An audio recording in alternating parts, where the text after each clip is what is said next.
Hi Stampin' friends, it's Charlene from stampinwithcharlene.com, and today I'm going to show you how to make this fun fold card. It's very versatile. You can decorate it in a lot of different ways, but I'm going to use the Jar of Flowers bundle today. During the month of June, if you sign up to become a Stampin' Up demonstrator, in addition to the $125 worth of product that you can order, you get to choose any bundle in the new annual catalog for free. So for only $99, you not only get $125 worth of product with free shipping, but you also get to choose a free bundle. And some of the bundles are $60 or more, so it's a great time to join Stampin' Up. I'd love to have you on my team. My team is called Sunshine State Stampers. I would love to have you join us, but for today, I'm gonna show you how you can use the bundle, Jar of Flowers, so let's get started.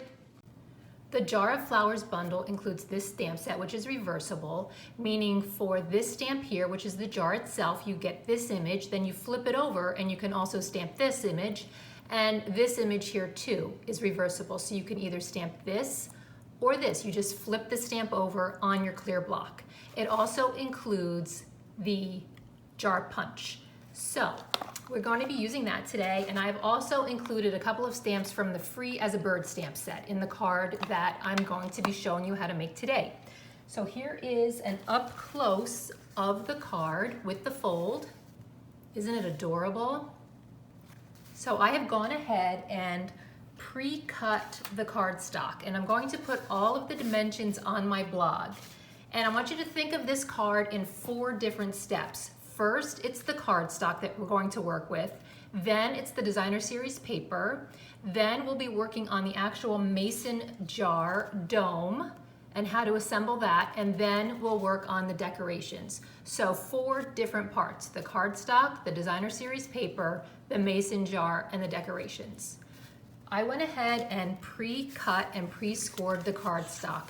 You want to start with a piece of 9 by 5.5 inches. And then you want to score it. If you can see my score lines, you want to score it at 3 inches and at 6 inches. I took my paper trimmer, and on the 5.5 side, I went ahead and took a pencil and marked at 2 inches. Okay, so what you're going to do now is flip the cardstock and make sure that that little tick mark that you made is lined up in the cutting guide. So the tick mark is down here, and I'm going to cut it from diagonally from the tick mark up to the 6-inch score line, if you can see that. So here is my cutting blade, and I'm just gonna make a cut like that. And that is all there is to that fold. So, wasn't that easy? Now, what you want to do is make sure when you fold it, you want this piece to be facing you. So you're going to fold it in like this, and then again in like this. And there you have it. You are finished with the first piece, which is the cardstock. So now let's move on to the designer series paper. I'm gonna set this aside, and what you wanna do is pick your designer series paper. I am using this pattern from the brand new Forever Greenery designer series paper in the new catalog. And what you wanna do is cut 5 pieces, 5 strips of the same pattern, and you want each piece to be 5.25 inches by 2 1/3 inches. Okay, so you want 5 of these, all the same size, 5.25 by 2 3/4. Now, what you're gonna do is, this is really simple, and I wanna show you while I'm doing this. I have been starting to use the multi-purpose liquid glue. I finally figured out after all these years how to use it correctly. I was using too much, and it was making me so frustrated, and I didn't understand why it was so popular. But then I figured out I was using way too much. You only need a little bit thicker than a strand of hair. is all you need. So this piece is already cut to fit on the back of the inside of the card. So I'm just going to a tiny, tiny thin line. If you can see how thin I made that. If you use any more, it's going to buckle and it's going to look like a 3rd grade elementary school project. And we don't want that to happen. So I'm just going to adhere that to the inside. Ooh, you can also reposition it because it doesn't stick right away. So there we have the inside piece. Okay, and now we're gonna work on the middle piece. What you're gonna do is take 2 pieces of the designer series paper. It's already cut this way, but oh no, how are we going to get the top piece? Well, you can double it up because the paper trimmer will be able to handle the thickness of 2 pieces of designer series paper. And what you're gonna do is come back over here to grab your Stampin' trimmer, and along the long side, we're gonna come down and make a pencil mark at the 1-inch mark. And that is right here. Okay, now we're gonna do the same thing. Turn the paper so that the pencil mark is in the cutting groove and the edge, the corner is lined up there with in the cutting line, the cutting little canal thing. And then we're just going to cut the top off, just like that. That easy. And you'll notice that, like, oops, it's cut the wrong way. It's not gonna fit there. So what you can do is, when you're cutting it, you can cut it one side one way, one side the other way, and alternate the patterns on the inside. So I'm going to put this pattern here. It all coordinates, so it just depends on the look that you want.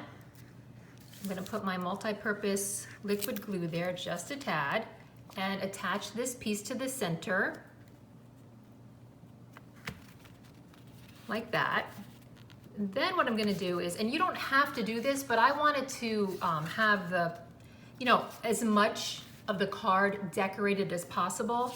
I'm going to put the other piece on the back side. Oops, a little too much glue there, so I will just spread it around, and then this piece here. Now, I did not put designer series paper on the very back because I like to put my own personalized stamp here with the angel policy made by Charlene, copyright Stampin' Up. So I didn't put any designer series paper on the back, but that's up to you, totally up to you. So this is what you will have. Okay? So now we want to work on the mason jar part on the front.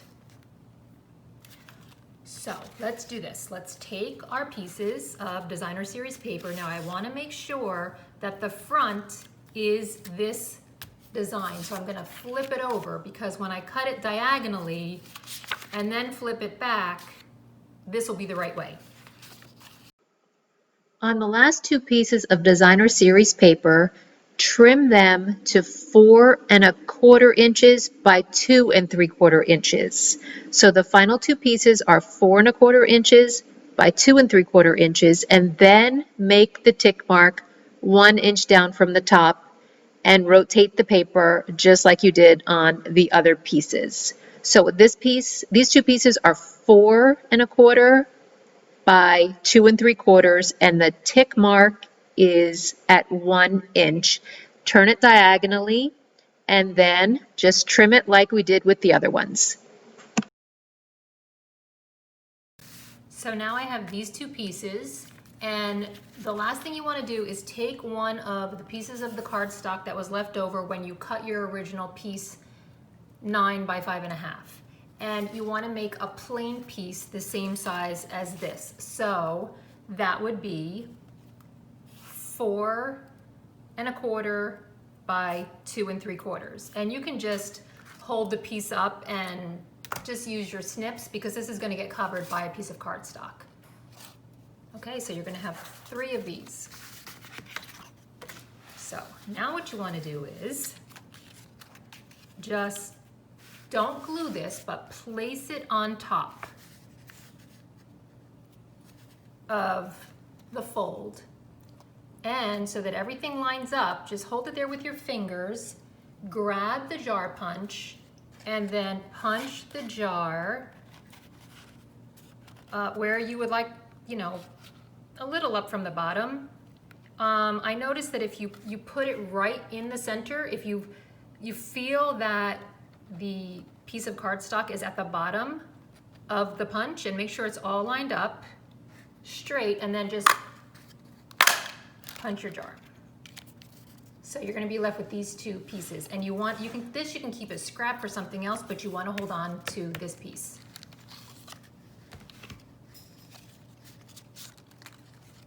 Okay, are you with me? Doing great.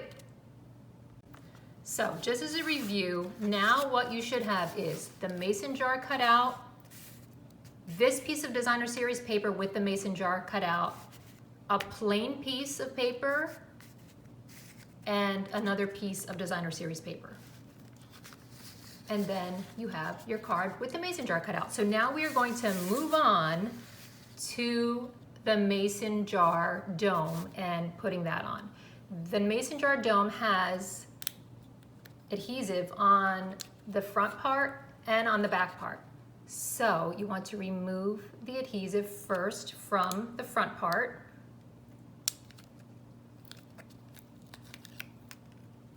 And then insert it from the back like that. Okay, and you're going to adhere it so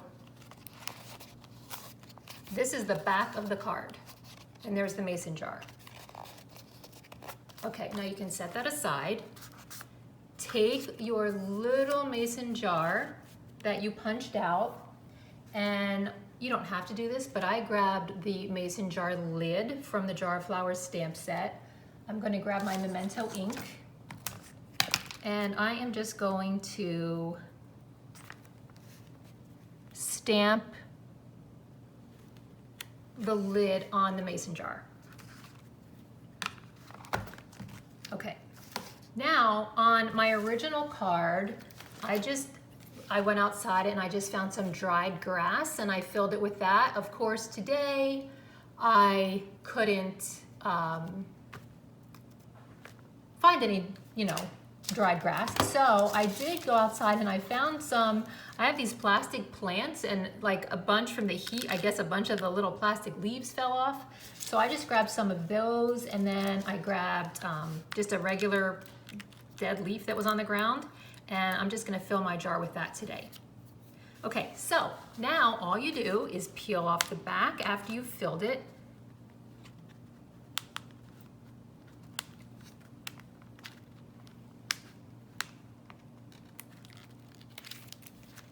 Take the little mason jar that you cut out, and that's gonna be the back of the jar. You're just gonna gently, carefully set it right there. It's not gonna have any adhesive on it. It's just gonna stay like that for now. Then take this piece of cardstock and put it right over top, and it will adhere to the sticky side of the mason jar. And there's your little mason jar. Hold on, it's gonna get better. So now we're gonna take this piece of designer series paper, put some of our multi-purpose glue,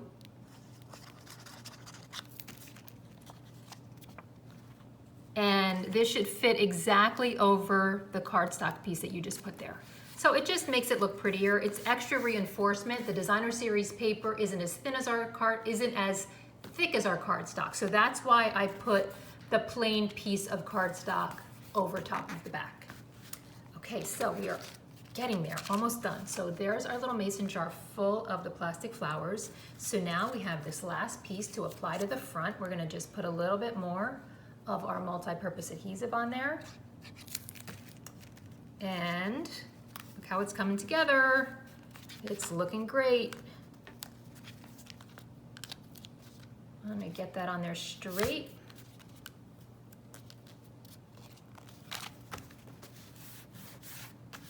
Okay, so then the next thing you want to do is get out your stamps from the Jar of Flowers stamp set and from the Free as a Bird stamp set. And I went ahead and I went ahead and stamped it on the cardstock. I colored in the flowers with these Stampin' blends. I used a little bit of the shaded spruce. I colored in the flowers with the So Saffron, the leaves, the stems with Crumb Cake, and then the leaves with Old Olive, my Stampin' blends. So now, how do you cut it out when there aren't any dies? What do? Well, you have two choices. You can either use your paper snips and fussy cut around it. That's what I did here for my sample today. So just take your paper snips and cut around it. On this card though, I used my brother's Scan and Cut. And I have that linked on my blog, and I have a couple of blog posts about it, which I will also link. It's fabulous for our stamp sets that do not have dies to go with them. I highly recommend the Brothers Scan and Cut, because especially if you make multiple cards, you just stamp this and it scans it and cuts it out for you. Or you can use the paper snips like I did here and just freehand fussy cut it out. So for the little bow, I just took a piece of ribbon from the Forever Greenery ribbon pack and tied a little bow, and I attached it here with a mini glue dot. But I want you to notice that for the flowers themselves, when I adhered them, I doubled up on my Stampin' Dimensionals so that it would be a little bit higher. And then for the flowers here, you'll see it's three-dimensional also. See those flowers? Those are the flowers from the Free as a Bird stamp set. I stamped those onto white cardstock. Use my brother's Scan and Cut, but you can also fussy cut them with the paper snips, color them in, and I adhered them to the top with dimensionals. And then on the inside, The World Needs More of You is also from the Free as a Bird stamp set, and I added another little flower here. So, whew, we made it through. I will put all of the dimensions, and I will also put a step-by-step guide. If you aren't a visual learner, if you want to read the different steps, I will put that tutorial on my blog at stampinwithcharlene.com. Please do me a favor and give this video a thumbs up. Subscribe to my channel, and then when there's a little bell next to the subscribe button, if you click on that, you'll receive an email whenever I post something new. I hope you enjoyed this tutorial. I know it was a lot of different things. I will put step-by-step instructions on my blog. Thanks for watching. Have a great day, and show me some of the things that you make.